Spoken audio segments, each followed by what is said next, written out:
আজকে যে আমের চারা বিতরণ করবে এটা গতকালকে আমাদের মাননীয় এমপি সাহেব দিয়ে গেছে চারা। উনি সময়ের অভাবে উনি বিতরণ করতে পারে নাই। গতকালকের অংশ বিশেষ বাকি রয়েছে থেকে আমরা শুরু করলাম। এখানে পঞ্চায়েত কমিটির নেতৃবৃন্দ আছে, স্কুলের হেডমাস্টার সহ সহকারী শিক্ষকবৃন্দ আছে। অল্প কিছু ছাড় আইছে। আমরা আজকে শুধু প্রাথমিক বিদ্যালয়ের ছাত্রছাত্রী হাতে তুলে দিচ্ছি।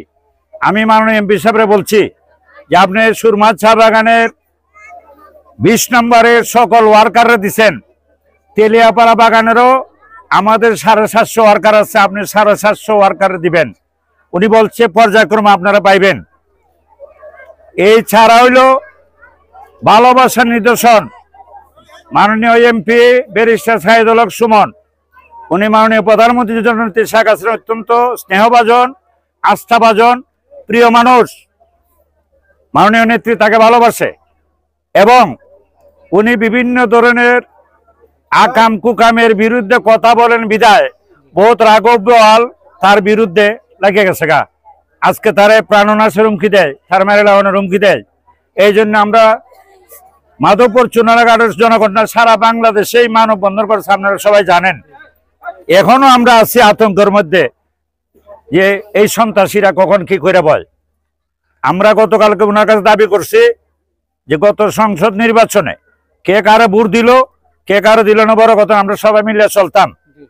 বর্তমান এই বাগানের পঞ্চায়েত কমিটি এবং শিক্ষিত সমাজ, সাবেক কমিটি, মা বোন যারা আছে সবার পরামর্শে আমরা চলতাম। ভবিষ্যতে কিভাবে আমরা তেলিয়াপাড়া চা বাগানকে আমরা উন্নতি করব সেই চিন্তা ভাবনা।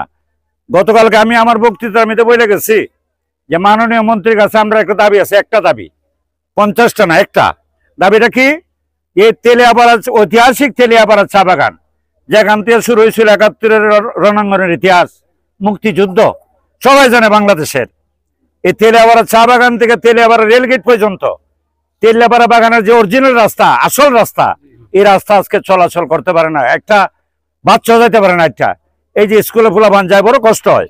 এমপি সাহেবরে বলা হয়েছে, এমপি সাহেব নিজে দেখছে রাস্তা, উনি ওয়াদা দিছে যে আগামী নভেম্বর ডিসেম্বরের ভিতরে আপনারা এই রাস্তা পাকা করে দিব। আমি উনার তরফ থেকে আবারও বলছি যে আমরা এক দফা এক দাবি যে তেলিয়াপাড়া চা বাগান ঐতিহাসিক চা বাগান এই স্মৃতিসৌধের রাস্তাটা যাতে পাকাকরণ করা হয়। আর আপনাদেরকে আমি এতটুকু আশ্বাস দিই, আমার 16 নম্বর 17 নম্বর নেতৃবৃন্দ আজকে গেছিল। আমার ভাই এমপি সাহেবের এপিএস এখানে আছে।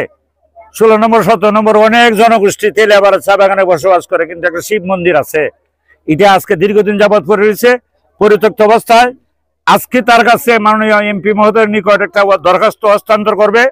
আশা করি আমাদের মাননীয় এমপি এই ধর্মীয় প্রতিষ্ঠানের ব্যাপারে উনি সুনজর দিবেন। লেখাপড়ার মান উন্নয়ন করতে হবে স্যার।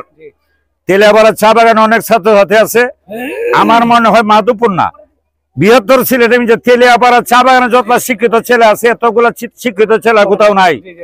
আমাদের মিশন লাইনের কথা কিন্তু সবাই জানে, এর খ্রিস্টান মিশনের মাধ্যমে উচ্চ শিক্ষিত ঢাকা নটরডেমে ঢাকা ইউনিভার্সিটিতে চাকরি করে এই ধরনের ছেলে আছে তেলিয়াপাড়া চা বাগানে।